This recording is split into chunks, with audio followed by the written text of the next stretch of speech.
Okay, so we're gonna get down to business. The niceties. You know, I love the show. I love how the show is going. I love the production of the show. But we're gonna get on down to business. What's really going on with Lil Kevin? What is really going on with Lil Kevin? Because it ain't. Mm-mm, mm-mm. No, no, no, no, no, no. Somebody got some explaining to do.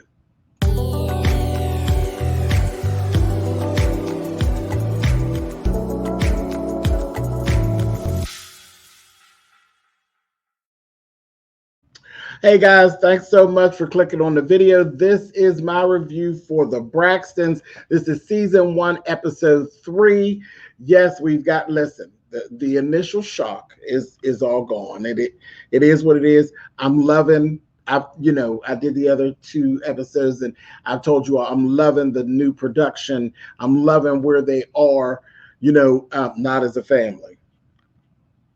Definitely I'm hooked in to figure out how they're going to fix what they got going on as a family. But when the loose ends show up, now I won't speak about the loose ends. And right now, the loose end is Lil Kevin. There's more to this Lil Kevin story than that's being told because it's kind of being framed like Lil Kevin, he grieving. We're going to give him that. But, there's things being said, trigger words like being set up, the wife this, the wife that. Oh, she chose to leave here, this, that, thing, and the other. And then we got police. We got folks being picked up. Then he ain't got no phone. You're Tracy Braxton's son. You're Tony Braxton's nephew. You're Tamar Braxton's nephew. You ain't got no phone. What's going on with Lil Kevin? Now, okay, y'all not.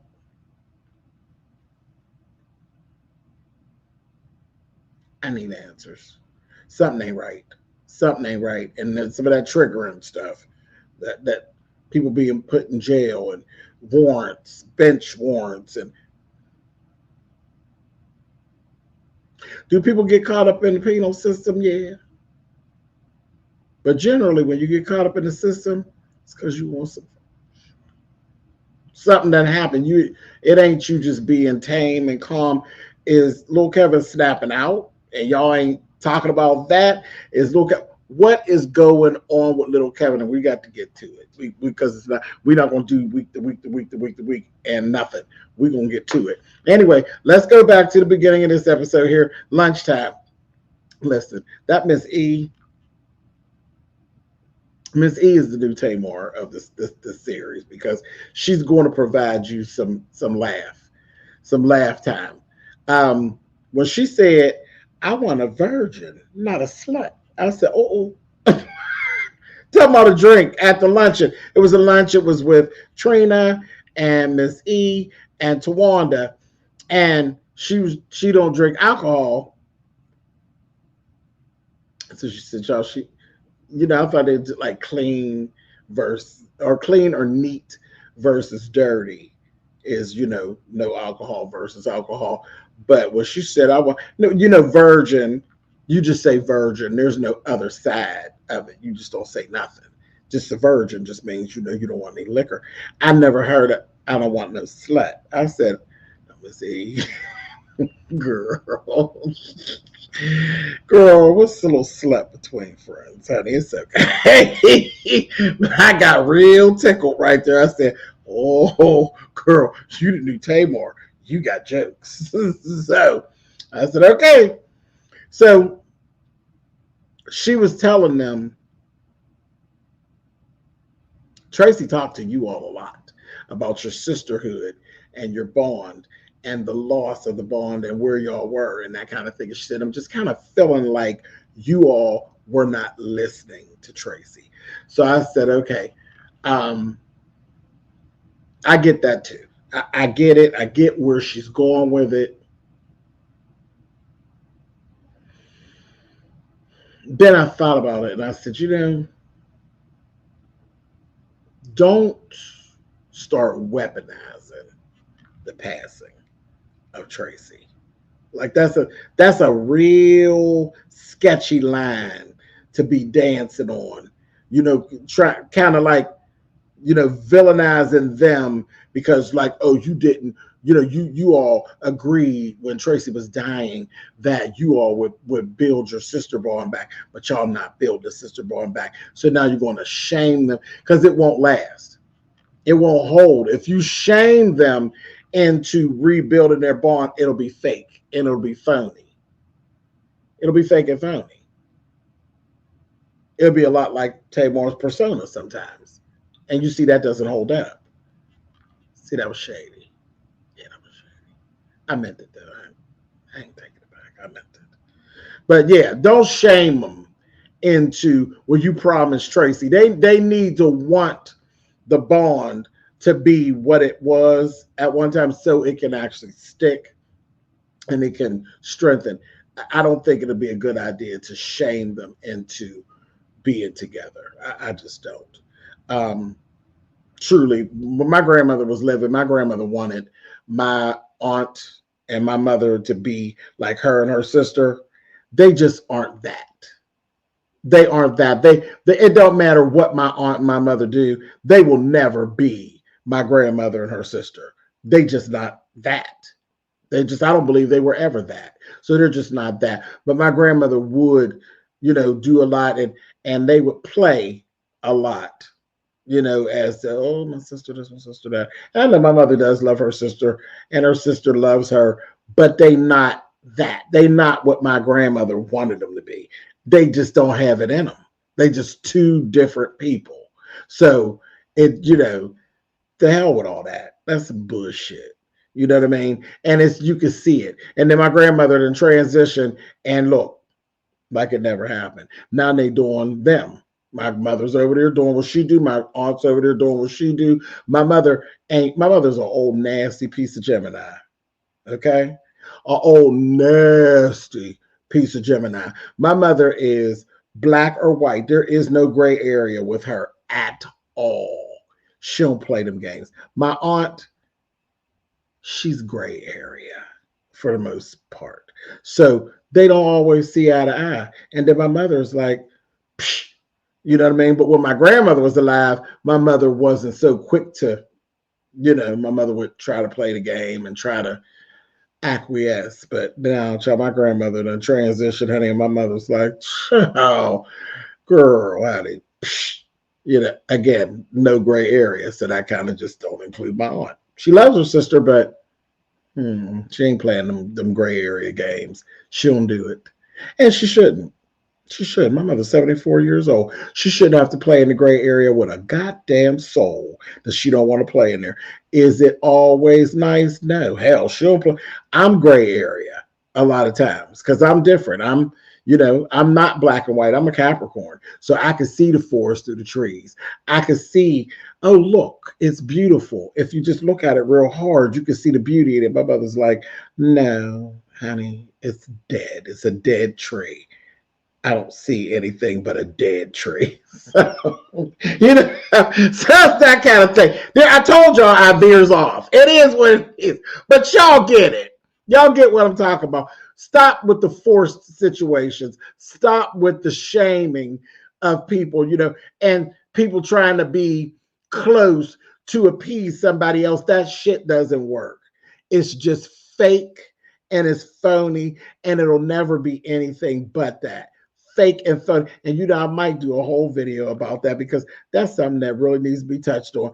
Fake and phony will only ever be fake and phony. And I know some people don't like what I'm saying. Suffer. Fake and phony will only ever be fake and phony. If we're putting on a facade for somebody, when that person ain't there, the facade will drop. It will drop. So then it just goes right back to being what it is. What is facade? Something fake and phony. Moving right the hell along. Anyway, so Miss Evelyn did say she feels like the cameras actually destroy their friendships. Um,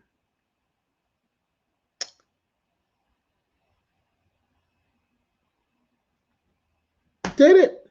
Did it really?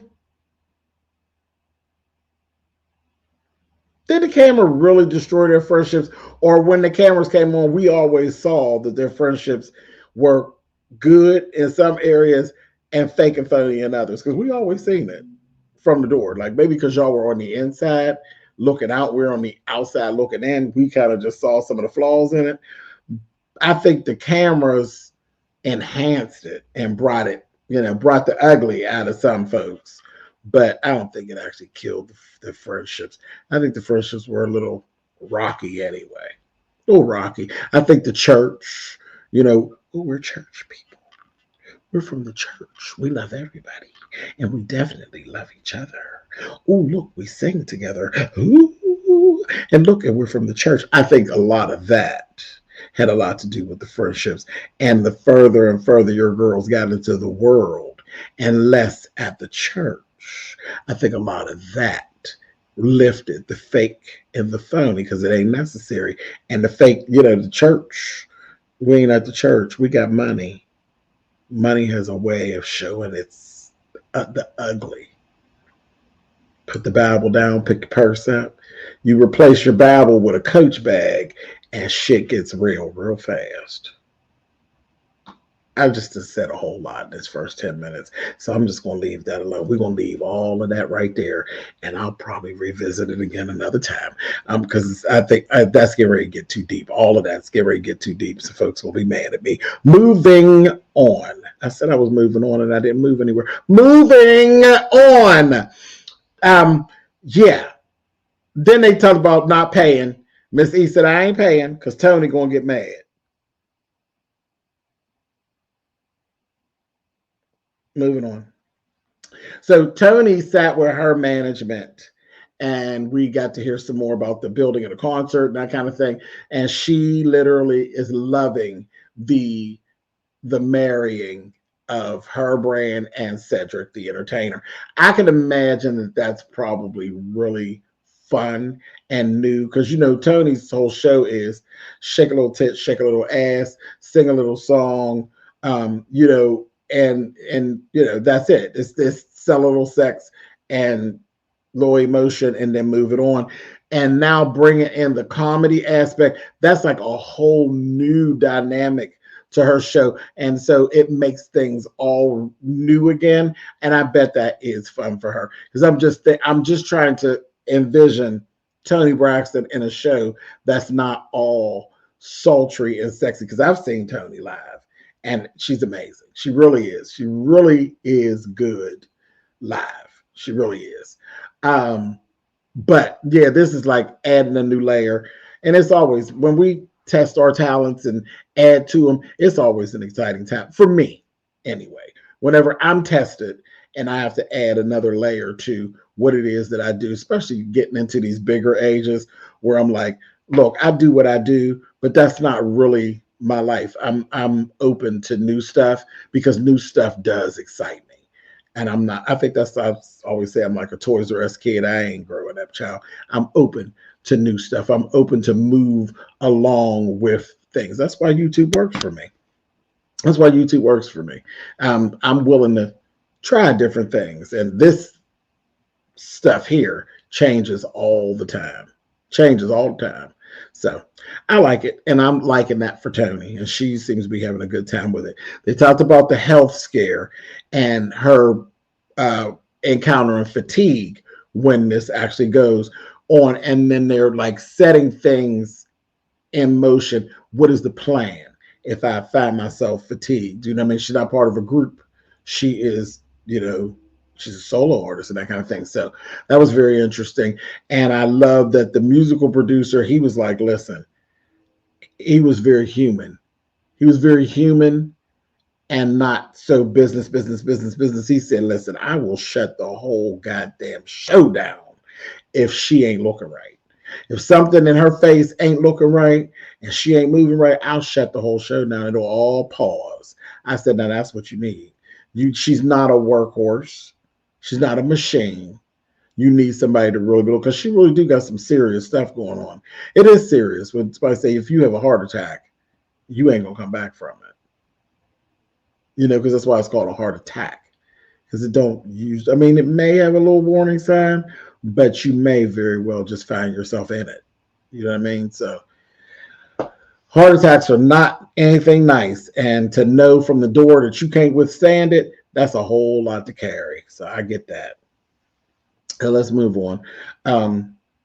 Tamar and Mama, Miss E. So the cooking show, I'm here for the fact that it really, Tamar don't cook like that. We know that. It's the cooking show is going to be on Clio TV. And I thought what was so brilliant is that it's her and Tamar, but you never run out of like special guests. Like she can get other guests for the show, but it's so smart. You got all these daughters that, you could actually switch out. When Tamar is not available, you can put Tony in. It'd be very easy to switch your co-hosts. So, their schedules would never really mess up the show. And it ain't like Tamar is doing something on there that none of the other sisters could do. So if it's about doing a little singing maybe during the show, all of them can do it. The little cooking, and all you're doing is backing up, because the only one that I see that really be doing some cooking, I actually see Trina. Trina be cooking and carrying on. But they all have different things that they can actually bring, so it would really keep the show from actually being boring. Because I think that Miss E and Tamar all the time would get a bit monotonous. So I think the way this is put together is very smart. And then using Tamar's celebrity to get it pushed off and push Miss E in front of the people. Of course we know Miss E, but would we actually tune in to see Miss E by herself? Or would you actually tune in to see Tamar by chance going viral for saying something stupid? Or maybe she might throw a song in, because God knows the child can sing. Or, you catch those jokes because she's funny. She's funny, especially sometimes when she's real serious and it's a delusion.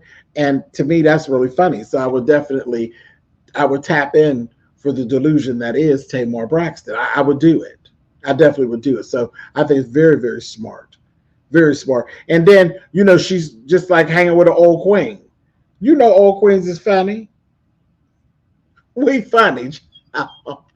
We get the party started. That's the way it is. Tamar is the closest to an old queen that you will find in an actual biological woman. She is like an old drag queen. And that I do like about Tamar is funny. She is naturally funny.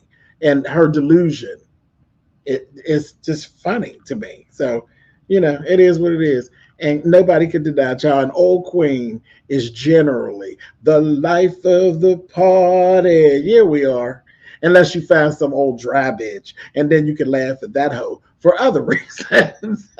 So, life of the party. Anyway, moving on. I think this was a brilliant idea. I really do. I think that's a really good idea. And I think that's going to work out pretty good. Now, Tamar did, when she was saying, she thinks that therapy for her is going to be ongoing. Tamar, I know I give you a hard time, but I am going to say hats off to you for that, for knowing that you got some issues that are ongoing and they really ain't going to go away. And you've accepted that, and you're not sitting in a delusion of, oh, I'm okay. You are going to stay on top of it, because a lot of things that are going with Tamar were going on with Tamar way before everybody knew Tamar. Like when she did that first album, when she had like her original Braxton face and stuff, she had certain issues that you still could see them when she was dealing with Vince and then some of these new people. So I love the fact that she has actually been very honest with herself and open in that situation and say, I think, I'm just a person that's going to always be in ongoing therapy. And I think people need to hear that. I think people need to hear that. And that's a good thing. That's a good thing. Good. That's a good thing. That's a good thing. I pick it up, hook at her, but that is really a good thing. Black folks don't be Black folks, I don't need nothing. I got it. You ain't got it. You crazy as a goddamn road lizard. You need to be sitting with somebody at all times. Some of us, so some of us ain't all the way up on the charger, baby. It's giving that slow charge. That slow charge. Anyway, moving on. So,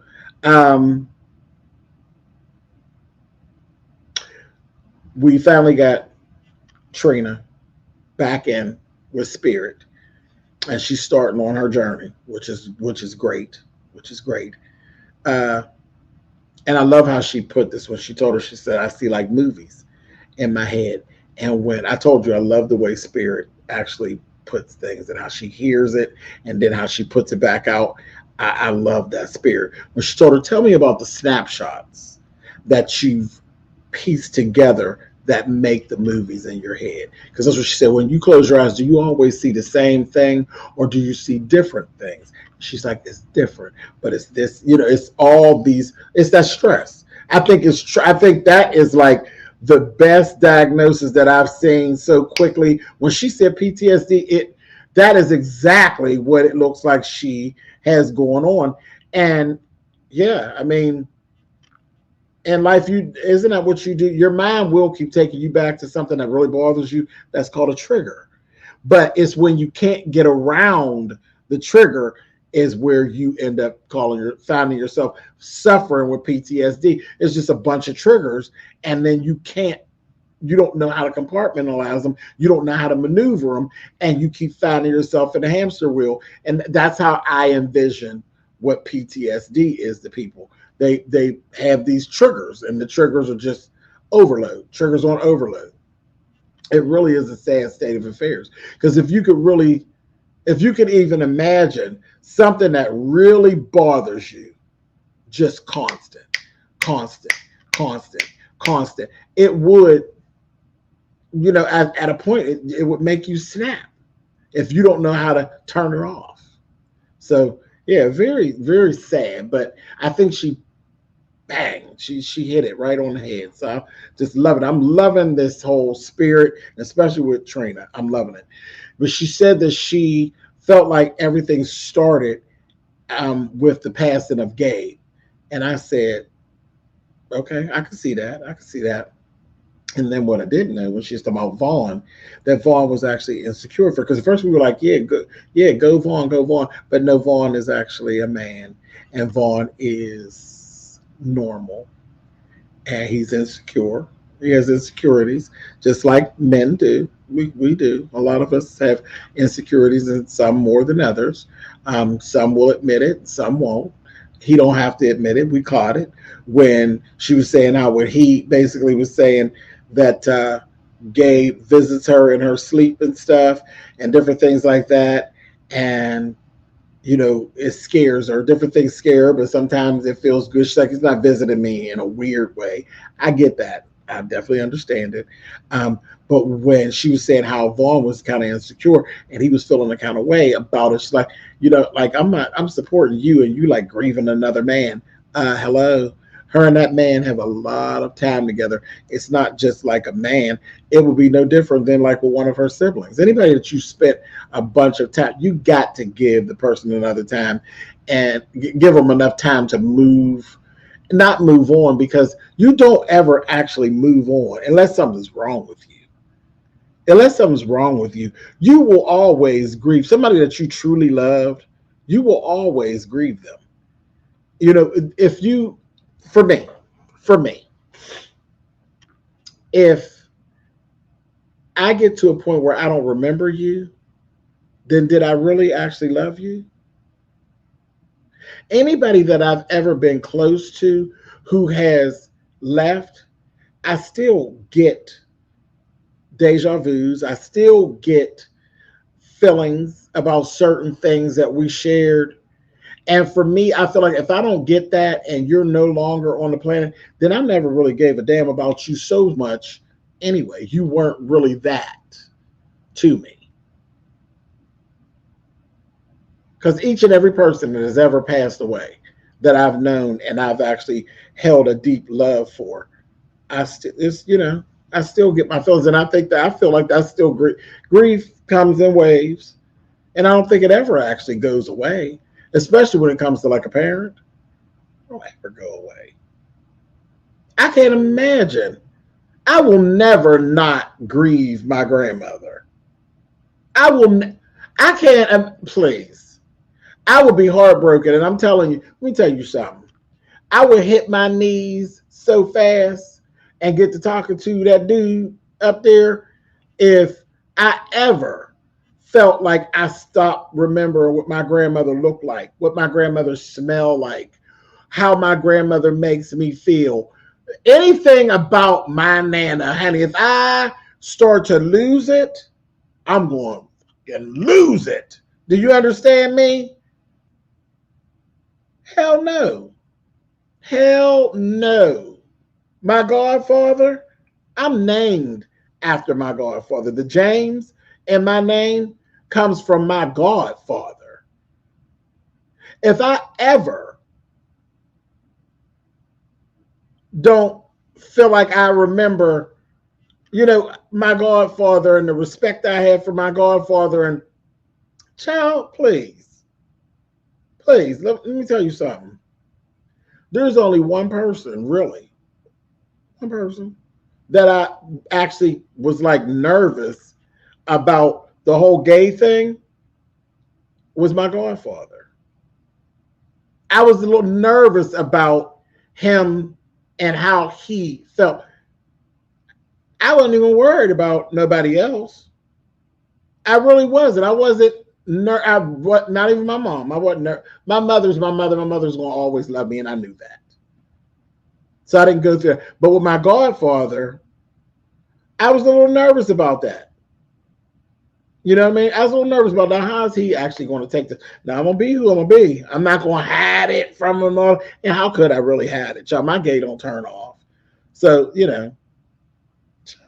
my gate don't turn off. But I was a little nervous about how he would feel about it. He's like, whatever. Then when I started doing drag, that was another one. Hey, my godmother, I wanted to kill her because she just dropped it. Just dropped it. I was like, girl, I ain't tell you to tell him that. She just dropped it in there, honey. And he's like, and whatever. But he's the only one that I really felt a kind of way about. And if he wasn't accepting, I think that would have bothered me. I'd have had to work through that. But guess what? I didn't have to work through that because my godfather was like, whatever.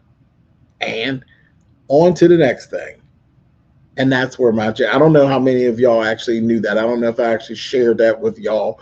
But no, that's where the James in my name come from. It don't come from my biological father. My biological father's name is not James. My James in my name came from my godfather. Came from my godfather. My godfather asked my mother to be my godfather, and she said yes. And asked, would you name him after me? And she said yes. And that's how I became James. So that is just that. So yeah, his opinion has always mattered. Has always mattered. I was young. Because I was like, why is my name James? Like, that's so boring. I'm extra. I've always been extra. I was like, why James? I was like, girl, I'm going to change that when I get older. And I'm so glad I never said that in front of my godfather. I never said that. But then when my mother said that, fool, you know where your name came from? And she sat me down and she told me what the origin of my name actually was, because I hadn't given it any thought. I'm not a junior or anything like that. So I'm like, well, and she told me where my name came from. And from that day till this, then, it was like, child, my name is James. Like, what? Fuck you bitching about? My name is James, and it means something. It means something. Somebody actually gave me my name. Somebody that didn't have to. Somebody wanted me, and they wanted me to carry their name. Period. So that's that. That's the origin of the James, honey. How do we get there? How do we get here? But okay, so that whole thing. But if I ever don't feel the connection with my people who are not here, who have transitioned, if I ever don't feel the connection, or I'm forgetting them or anything like that, I will be on my knees, honey. I'll be on my knees talking to my creator because something is definitely not lining up, and I ain't here for that, and I need answers. So, another thing that Lord Trina was talking about is that she's that fear, and she's like, how do we get everything back together? Because who's next? Is somebody else going to leave, and we still be in this screwed up state? Like, she don't want that at all. So really another good session she had with Spirit, really good. I definitely walked away with some, yeah, I walked away better after watching it. I thought it was definitely worth my watch, definitely. And then the last thing, like, is where I started. This whole thing with Lil Kevin, and we found out Lil Kevin don't have no phone, and it seems like Lil Kevin is really struggling bad. Why? What is not being said? Now I don't have no more commentary for it right now, but I'm telling them, let's get on with the story. A little Kevin, we got it. We got it with the grief. We got it with all that. We got it with Tony and her thing. Y'all gonna come on through with this Kevin story because there is things that are not being said, and now I'm kind of like, okay, put up or shut up. Put up or shut up. Something going on with the little Kevin stuff, and I'm gonna need some answers because none of this ain't lining up. None of this ain't lining up. And I'm kind of feeling like he ain't totally innocent and people ain't totally picking on him. Maybe he's really having some problems and he's really somewhere showing his ass and things is just coming out. I don't know. I don't want to speculate too much, but I know some bullshit when I see it. And I need y'all to tell me what's going on with Lil Kevin. And I'll be back next week and see what y'all say. And then I'll come and tell y'all what I think. All right. I'm going to catch y'all later. Thanks for watching. Bye for now.